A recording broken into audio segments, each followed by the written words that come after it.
Muy buenos días a todos. Bienvenidos a un nuevo capítulo de Humano Conciencia. Aquí estamos con Francisco Carrillo, su servidor Jesús García y como CEO de ese lugar, Paulino Solís. Paulino Solís, nuestro compita. Y el día de hoy les platicaremos acerca de un tema bastante interesante y que nos compete a todos, no solamente que a las personas interesadas en el arte o en ir a museos o en ir a diferentes lugares de que pues donde demuestran arte o expresiones artísticas, dramáticas, teatrales, literarias, sino para cualquier persona, debido a que siempre nos han dicho que determinadas características son feas y que determinadas características son bellas, ¿no? ¿Y cuál es este tema? Básicamente es estética, más allá de lo bello. Más allá de lo bello. Wow, está bastante interesante, así que nos gustaría ir comenzando de ella. Pues bueno, la estética, como bien sabremos, es una doctrina Ujú. pues más que una doctrina, es un objeto formal de estudio, Exacto. que es el estudio de las cualidades de lo bello, de lo Ujú. feo, de las cualidades estéticas, Estéticas como ¿no? tal, Que así son es. todas aquellas relativas a determinados principios que deben de regir pues la realidad, ¿no? Que estos principios son, digamos que como su propio nombre lo dice, superficiales. O más que superficiales, son cualidades que le asignan un valor en cuanto a que no sean agradables o agradables o desagradables de que en relación a otro ente que puede ser Dios. Ok, Eso sí. debe ser el caso de las estéticas religiosas, ¿no? Así que pues para ir puntualizando, que nos gustaría comenzar con que desde siempre de que pues que nos hemos aproximado más al estudio de lo bello a través del arte, Sí, que claro. puede ser a través de la música, que una canción, que un artista de que se nos haga súper interesante, o que sus notas y que también su cántico de que sea bello, que pues, me viene de que una anécdota muy reciente, que el día de ayer fue el concierto de Luis Miguel, y pues yo fui esto de junto con mi madre, ¿no? Y la gente súper emocionada, cantando, llorando, ¿no? Y lo que representa esto es que a través de diversos elementos construidos por el hombre, que ponemos en práctica todas nuestras habilidades que nos asignó de que la naturaleza, nosotros vamos construyendo eso de nuevos marcos, nosotros vamos construyendo nuevos objetos que nos hacen sentir cosas tan bellas, ¿no? Así que me gustaría que nos comentes un Perfectamente. poquito de que al respecto de lo que plantea Kant, por ejemplo, que pues para mostrarles algo súper interesante, yo aquí cuento con una pegatina de Kant en mi celular Y yo de Confucio, así que no y me mi quedo muy compadre de atrás. Confucio, ¿no? Así que comienza, Perfectamente. explícanos un Aquí, poquito. aquí lo que lo puntualizas muy bien, que lo bello va más allá de la expresión artística, ¿ok? Y no solamente lo bello, vamos a decir que lo estético abarca muchas impresiones o sensibilidades, que así se denomina, que son, ajá, esta experiencia de lo bello, lo feo, lo terrorífico, lo desagradable, hay muchas cosas, ¿ok? Pero bien se puntualiza aquí que no solamente en un recuadro artístico, en una canción, en un museo o en un monumento o en una estatua, puedes llegar a tener esas sensaciones, ¿ok? Y aquí lo importante puntualizar, por ejemplo, desde una postura estética kantiana que hoy en día se dice ser ya muy superada, Mm, pero quiero puntualizar un poco más en eso después y me adelante, gustaría escuchar un poco tu postura al claro. respecto.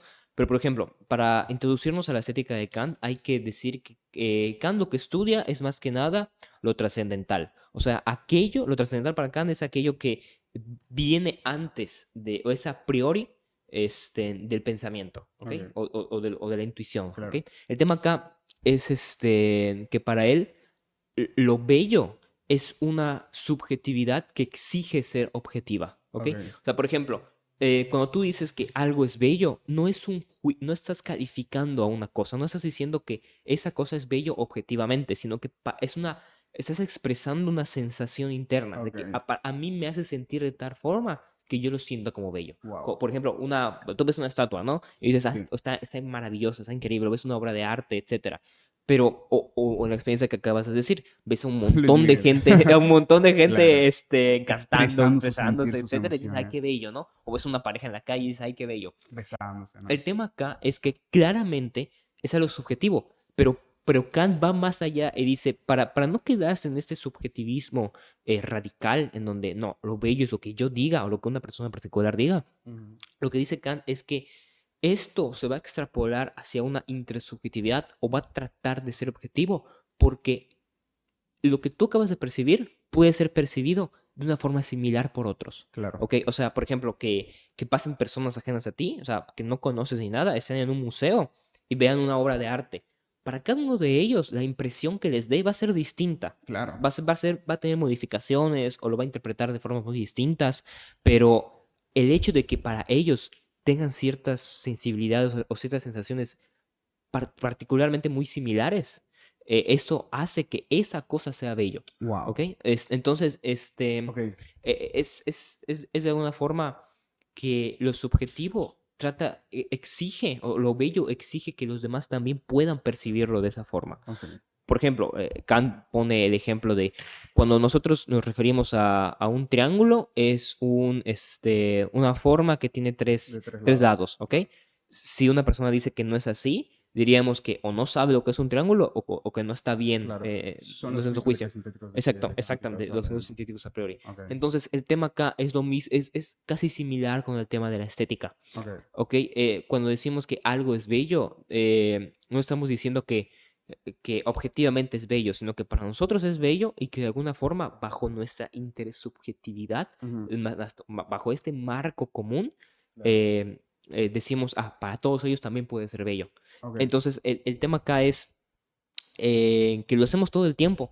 Por ejemplo, cuando hacemos juicios, cuando Es en nuestro día a en día. nuestro día a día, cuando Sí, estamos sí. conversando con gente, cuando hablamos de esto, Hasta cuando nos atrae a alguien. cuando nos atrae a alguien, Claro. decimos, está guapo, ¿verdad? Porque Está guapa. se infiere o está Está guapa, o se tintintín. infiere que para todos puede llegar a ser guapo o guapa, Sí, de claro. diferentes formas, ¿no? Vale, Bueno, pero vale. ¿tú qué opinas? O sea, ¿tú estás de acuerdo con esa visión? Sí, sí, sí, o sea, que se me hace de que bastante interesante y muy puntual, porque, por ejemplo, que para concebir que la estética, creo que en primer lugar esto de hay que concebirla como una disciplina y nunca como una ciencia, porque lo que tiene que la estética es que no tiene un objeto en sí, solamente busca lo bello, aunque también dentro de lo bello que es una generalidad increíblemente grande de lo bello respecto a qué, en cuanto a quiénes y para quiénes, ¿no? Y por eso mismo que un montón de investigadores, epistemólogos y también estetas, que pues siempre han dicho que ese es uno de los problemas de la estética, ¿no? Sin embargo, que podemos aproximarnos de que pues un nuevo método de entender los valores de lo bello, de entender los valores de la fealdad, pues a través de la depuración del relativismo, ¿no? Porque como bien comentó de que el compañero Jesús, claramente de que hay un componente de subjetividad, sin embargo este componente es psicológico, esto de más no real en sí, ¿y a qué me refiero con ello? Que para hacer una disciplina estética mucho más cercana que la realidad y aproximarnos a los objetos reales, es decir, tener una posición realista, nociológica, Sí, claro. concebir al hombre pues con la capacidad de poder conocer su entorno, de poder conocer las ideas y las leyes lógicas que rigen al universo, se requiere en primer lugar de superar el relativismo psicológico. Lo que dice el relativismo psicológico y que está muy en boga y sobre todo dentro de la psicología es que concibe que el sujeto crea su realidad pues a partir de sus percepciones, Ujú. lo que es errado y muy peligroso. Es muy peligroso, Y muy peligroso. concuerdo con eso. Y junto con que hay que separar que lo psicológico de lo nociológico. Es decir, que no porque yo contemple determinado objeto de una forma, que ese objeto tiene esa forma o tiene esas características. Y como bien comenta Kant, que pues el portavoz actual es Jesús García, que las personas contamos con unos juicios a priori, ¿no? Ujú. Que pues esos juicios a priori de que pueden ser entendidos de diversas formas. Sin embargo, dentro de la psicología de que existen dos autores que desarrollaron muy bien ese aspecto de la psicología kantiana, que son Jean Piaget y Kohlberg. Ujú. Que lo que dicen los dos, aunque cada uno respecto a sus áreas de especialización, que Piaget de que se centra esto de, pues, en el desarrollo del infante y Kohlberg en el desarrollo moral en general, es que las personas contamos con determinadas ideas o con determinados juicios o con determinados valores asignados psicológicamente por naturaleza y que a través de un proceso de reflexión, a través de un proceso de maduración, nosotros vamos a llegar a ellos. Y en tanto a eso mismo, que la separación de lo psicológico con lo nociológico, que sería determinar que pese a nuestra interpretación, hay valores reales, hay leyes lógicas reales que a través de la maduración, a través del contacto con los otros, Exacto. del diálogo, que es algo que dice mucho Ernst Cassirer, que fue uno de los filósofos kantianos más importantes, es que a través de platicar con los otros, de debatir, de conversar, de todos estos procesos académicos y más que académicos, comunitarios y sociales, nosotros nos vamos aproximando hacia la realidad misma. Así que por eso mismo, que se requiere de una estética axiológica que determine los valores a través del diálogo. Y ya llegando a esto de, pues, como que a esta reflexión incisiva de que me gustaría, pues, hacerte una preguntita más. Dime. ¿Tú consideras que para determinar la estética nosotros solamente nos debemos de delimitar que, pues, a los juicios teológicos o a las concepciones tradicionales o comenzar por una hermenéutica del arte? Es decir, que a través de nuestras obras, de nuestra cultura, que acaba de pasar Hanal Pichán. Exacto. Y Hanal Pichán, que nos demuestra un montón de cosas súper importantes, de no solamente concepciones religiosas y ontológicas del pueblo maya y de lo mestizo, sino también de nuestras aprensiones de lo bello. Fíjate que hablando específicamente de eso, en lo que me preparaba para todo, para ese diálogo y demás, encontré un artículo muy interesante que trataba de reivindicar la estética latinoamericana. Ok. ¿Ok? Está muy padre, porque lo que postula el autor es que él no parte de una idea en donde se idealice la estética precolombiana o que diga no tenemos una Que es identidad, un error muy común. es muy Es error un muy error muy común, común. que se separe la identidad hoy en día latinoamericana de todo el conjunto de culturas y identidades que lo conforman, ¿no? De que a su vez somos mestizos Claro. y esa es nuestra estética de alguna forma, eso es lo que nos identifica. Entonces, con base a esto, yo estoy de acuerdo con que debe de primero ser una hermenéutica de los valores. ¿Y sabes qué decía Wittgenstein al respecto? A ver, a ver. Está muy interesante, también lo leí en que me preparaba para esto, que él dice que es muy difícil encontrar un arte que sea más valioso que no decir nada. Que no decir O sea, nada. está súper mega interesante porque básicamente lo que postula Tener fe. es, ajá, de alguna forma, Tener algo fe. así, pero también que el arte debe de llegar a un punto en donde no sea tan pretencioso Ya. y al mismo tiempo lo que trata de demostrar tenga un impacto. Que tenga Porque, un impacto. por ejemplo, hay otro autor que se llama Danto, que dice que lo Desconozco. estético, o sea, que lo estético siempre se refiere a algo y que encarna sensibilidad. ¿Ok? Encarna sensibilidad. Ok. Entonces, con base a esto, podemos decir que de alguna forma esta hermenéutica de la estética latinoamericana siempre debe de estar referido a lo que nos hace mestizos Claro. y a lo que encarna en cuanto a sensibilidad y también remitiéndome a Wittgenstein, tampoco debe de pretender ser una copia o ser una, literal, solamente una calca, Como una una traducción traducción de la estética eurocentrista, etcétera, ¿no? europea. Que Claro. de alguna forma es algo que se ha visto y en el artículo que leía de este autor, que trataba de reivindicar la estética Ok. latinoamericana, lo que decía es que de alguna forma la idea de marginalidad que tenemos nos ha llevado a alejarnos de esta estética y nos ha llevado, como hablamos en capítulos anteriores, a elevar a un grado de santidad, a un grado elitista, Claro. a las posturas más Más eurocéntricas o eurocéntrico. americanas, etcétera, ¿no? Que Wow. incluso, hablando de esto, como decíamos al principio, como decía al principio, yo no creo que lo estético, lo bello, sea referido solamente a expresión artística. O sea, lo bello, Lo igual, supera. la naturaleza, por ejemplo, lo superó. Exactamente. Kant hablaba mucho, o sea, en su libro de La crítica al juicio, Mm, que es específicamente un libro que habla puramente de estética, sí, donde sí, sí. postula los primeros principios que plantea, Exactamente. toca en solamente unas cuantas páginas las expresiones artísticas. Ajá. Y todos los demás libros se encarga de hablar sobre naturaleza. Claro. Y Ahí está mencionaste algo maravilloso. puntual, Está la maravilloso, pero naturaleza. ahora yo tengo una pregunta para ti. ¿Sobre la naturaleza? Ajá, en particular, eh, la estética natural eh, siempre es más valiosa que la estética creada por los seres Ok, humanos. que es una pregunta interesantísima. Pues ya estamos de aquí con esa línea O viceversa. Ajá. del arte, de la interpretación, que a través de la hermenéutica, a través de la observación, y ahora vamos con la naturaleza. Lo que tiene la naturaleza es que yo creo que hay que hacer pues, un análisis histórico, Ok. que hay que comenzar por los griegos, que uno de los primeros pensadores históricos, aunque no de los primeros claramente, que siempre ha habido aquí un borrado de los filósofos, de las concepciones pues, orientales, que más antiguas, mucho más antiguas que los griegos. Sin embargo, lo que consideraba Platón es que pues los valores absolutos solamente son expresados que, pues, a través de las ideas puras. Sí, claro. Que decía esto de Platón, que la realidad entendida solamente como la naturaleza, es decir, especificando en los objetos terrenales, son un reflejo de los valores absolutos. ¿Y de qué forma de que, pues, aterrizamos eso? Que lo que dice Platón es que la naturaleza, que lo que nosotros de que podamos encontrar como bello, que puede ser que, pues, cuando vamos a esto de a progreso, Ujú. que se nos hace súper bonita la playa, las palmeras, los cocos, que eso solamente es un reflejo materializado de la idea de belleza. Oh, Y sí, que la claro. idea de belleza es que es absoluta, pura y fija, ¿no? Y menciono todo esto de que porque también lo que consideraba Platón es que el arte, al ser una copia de la naturaleza, es la copia de la copia. Ujú, Así exacto. que se va de que desvirtuando cada vez más y más y más, y la interpretación a través del arte de que sería la copia de la copia de la copia de la copia, así que Y, mucho más de hecho, desvirtuada. él no lo valoraba, lo desprestigiaba, ¿no? Exactamente, sin embargo, que mucho después de Platón, que pues por la Edad Media, se revitalizaron todas las posturas Ujú, neoplatónicas otra vez, exacto. que se ve mucho de que pues por el auge del cristianismo escolástico, de el Islam y también de las religiones abrámicas de que en Occidente y también en el Oriente conocido. Me encanta mucho de que hacer esta distinción del Oriente conocido con el Oriente desconocido.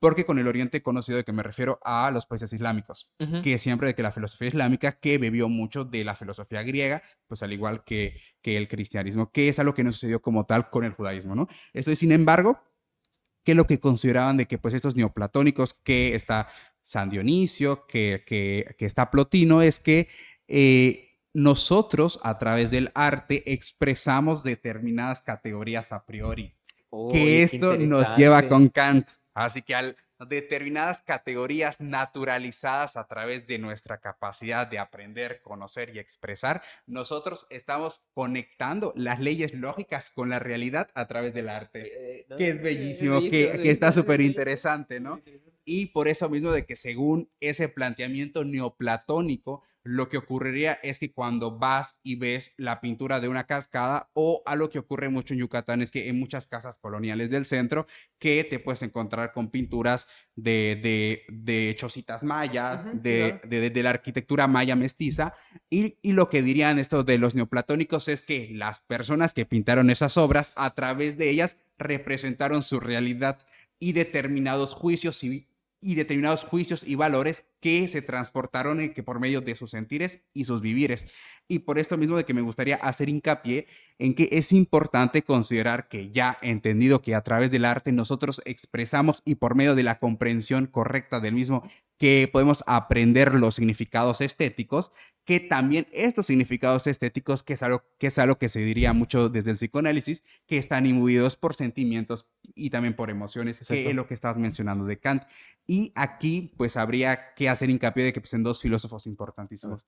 En Spinoza, Muy. Ajá. que Spinoza es el exjudío de pues, todos esos procesos estéticos relacionados con lo sensible. Sí, Que exacto. claramente de que la filosofía espinozaísta de que siempre considera que los objetos están plagados de Sí, sí, sensualidad, sí.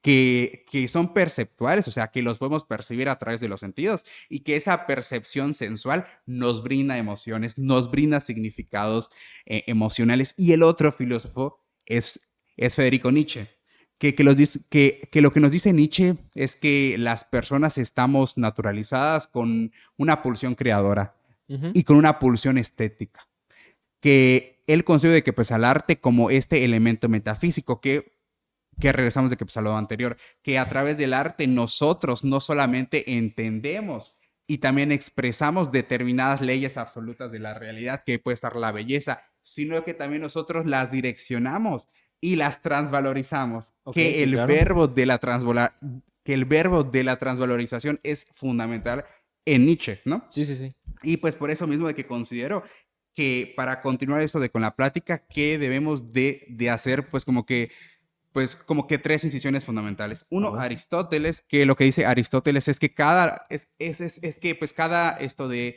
producción estética artística que va hacia determinada finalidad, Ujú. que va hacia un Lo objeto, que es teleológico. Ajá. producción en el sentido en el que busca satisfacer una necesidad o satisfacer pues algún deseo.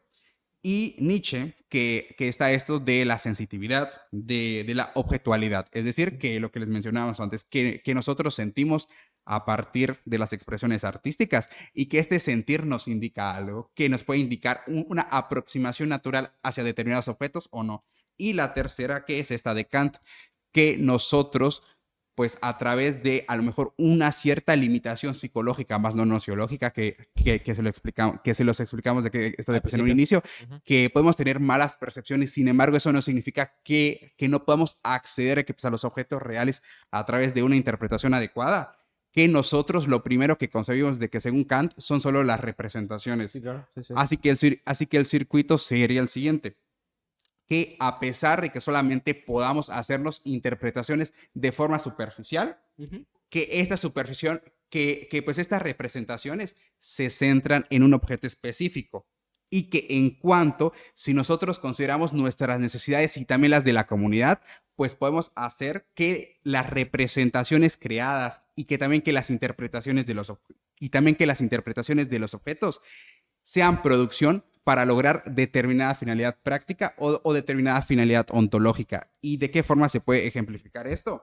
Que a través del arte nosotros demostramos nuestros sentires de las problemáticas sociales, que estamos objetivizando una realidad material, que estamos ya poniendo en práctica el segundo principio, que fue el de Nietzsche, que el primero, que esta producción es útil y que busca una dinámica política real ética, Ujú. que es el primer planteamiento, es el de Aristóteles, y el tercero, que nosotros moldeamos las representaciones para lograr esta finalidad ética, que es la de Kant. Así que me gustaría que pues continuáramos de que un poquito más con pues, con la plática de qué forma nos puede servir de que pues toda esta interpretación estética y todo este estudio del arte, de que para poder pues no solamente aproximarnos más a las verdades, sino también de que para poder modificar y que pues a la realidad.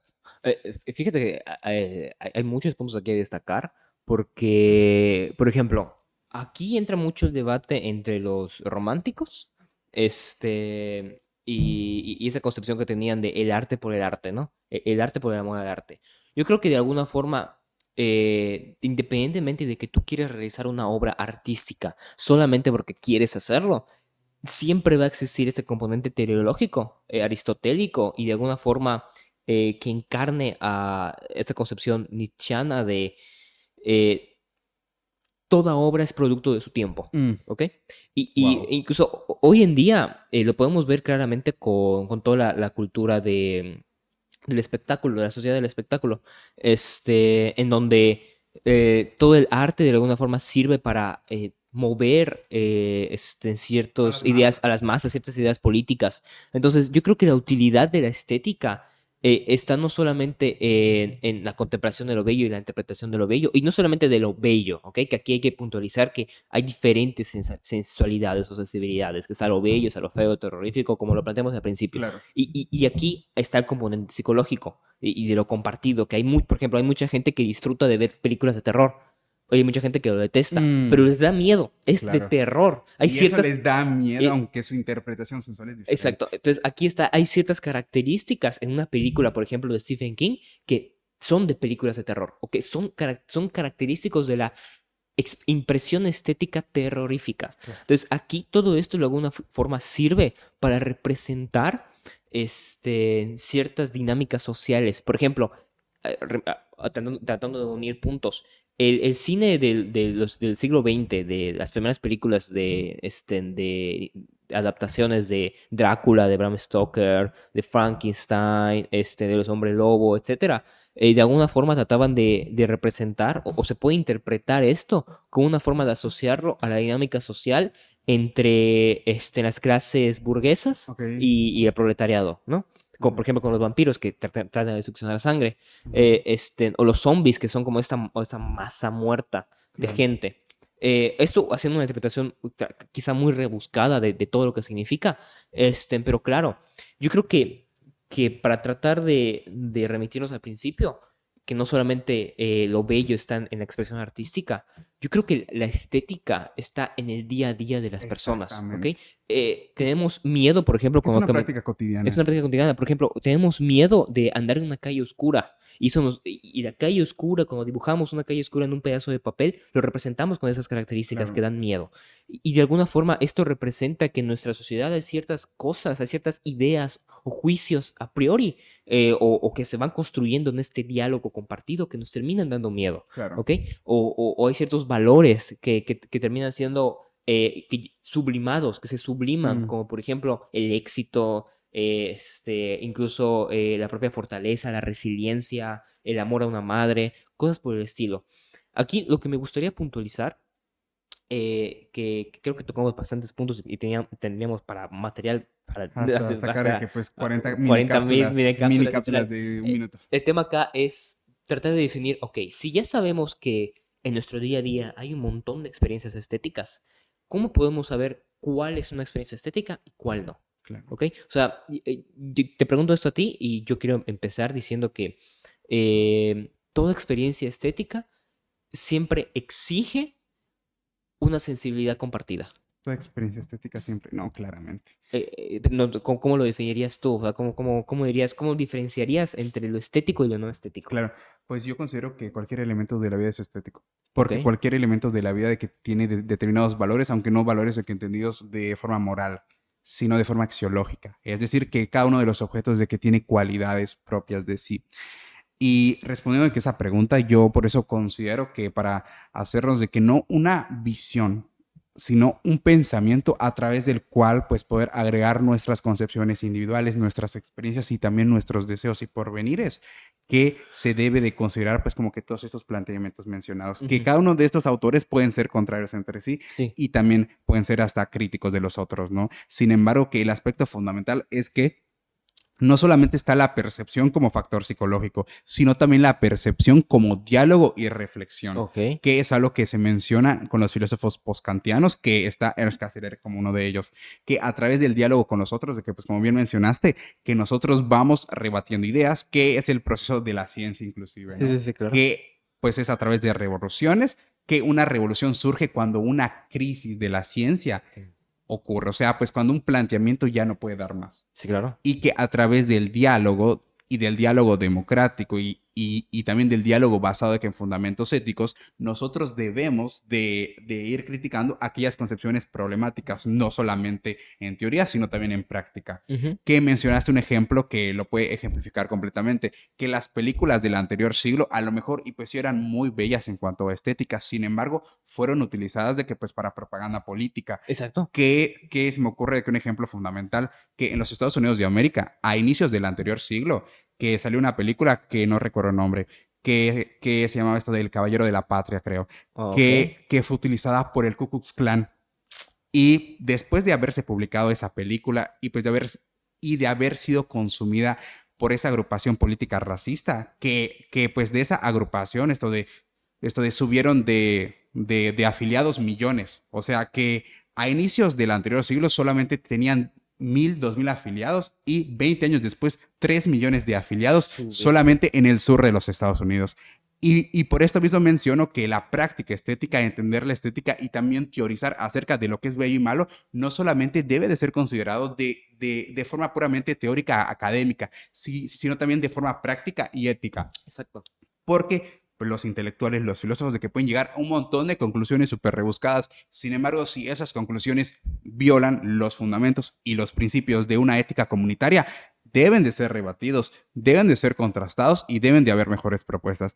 ¿Y de qué forma y de qué forma de que logramos eso? A través del diálogo y a través de un actuar ético, que es algo que siempre les hemos estado mencionando. Así que me gustaría de que pues, ir Y finalizando cerrando, con ajá. que esto de, pues puntualices de que acerca de los elementos más importantes en este diálogo filosófico, que es a la par una continuación más moderna del diálogo socrático, ¿no? Exacto. Yo creo que aquí lo importante es entender que el diálogo sirve para algo, ha de Mm, tener una finalidad como tal, y que esa finalidad no debe de estar ajena a nuestra realidad compartida con los otros. Y como son otros, debemos de entender que esta relación mutua, que es interdependiente, perdón, claro. exige de nuestra responsabilidad, de nuestra crítica e interpretación de aquello que nos da una impresión, como por ejemplo estar en una calle y saber que está mal el país porque no están arreglando, no están invirtiendo, o hay pobreza, Y nos da etcétera, ese- nos desespera, y que nos da esto de pues terror, nos da miedo, terror, miedo a horror. futuro, etcétera. Todo esto, de alguna forma,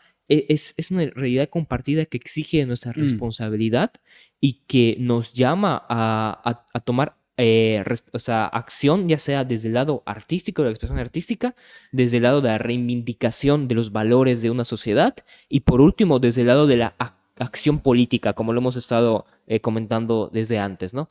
Que creo que todos esos espacios son fundamentales y es importante recalcar que, como puntualizaste antes, la filosofía podrá dar muchas explicaciones rebuscadas, pero si no profundiza o no da en el clavo con la realidad que de verdad se vive, no puede ser filosofía humana de exactamente, verdad. filosofía humana. Y pues mencionaste de que dos cosas fundamentales que me gustaría mencionar, que con una frase de Wittgenstein, que Ujú. pues mencionaste de que pues, a Wittgenstein, que de lo que no se puede saber a ciencia cierta es mejor no hablar. Exacto. Que estarnos imbuidos en pseudo problemas filosóficos, en un montón de cosas súper rebuscadas, si no tiene un efecto práctico o si ni es un problema filosófico teórico válido, no vale la pena investigarlo.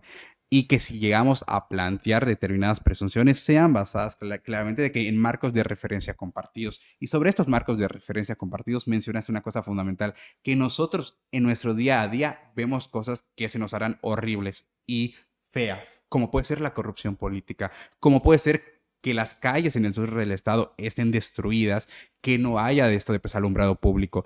Y a partir de esta aprehensión del objeto estético que tiene determinadas cualidades de feo, horror, miedo, bla, bla, nosotros debemos de crear una teoría política, de crear marcos sociales comunitarios para que a partir de estos objetos nuestra interpretación sea adecuada con la realidad y que pueda cambiar a la realidad misma. Así que por esto mismo concluimos con que pues con que en el estudio estético no solamente se requiere de apreciar objetivamente pues el objeto, sino de interpretarlo de acuerdo a las necesidades sociales y al consenso. Y para ello se requiere claramente del diálogo. Así que nos gustaría Exacto. finalizar con un saludito de que para todos ustedes y Y comentarles que si están interesados en continuar con estos temas de interpretación hermenéutica exegética, nosotros estaríamos más que encantados. Así que coméntenlo de que los en los comentarios, comentarios, en la ajá, publicación de Instagram o compártanlo, etcétera. Todo eso. exactamente, o nos pueden enviar un mensaje de hola, de que nos gusta mucho su podcast, así que los invitamos a comer este día pip, Yo, que no comí mucho pip estos días ¿me oíste? lastimosamente, No, así que si alguien nos invita, más que bien, ¿no? Así que perfecto. ahí les dejamos familia, hasta luego, que esto fue, Hasta luego, humano conciencia. hasta luego Francisco Carrillo y Jesús García. chao, chao.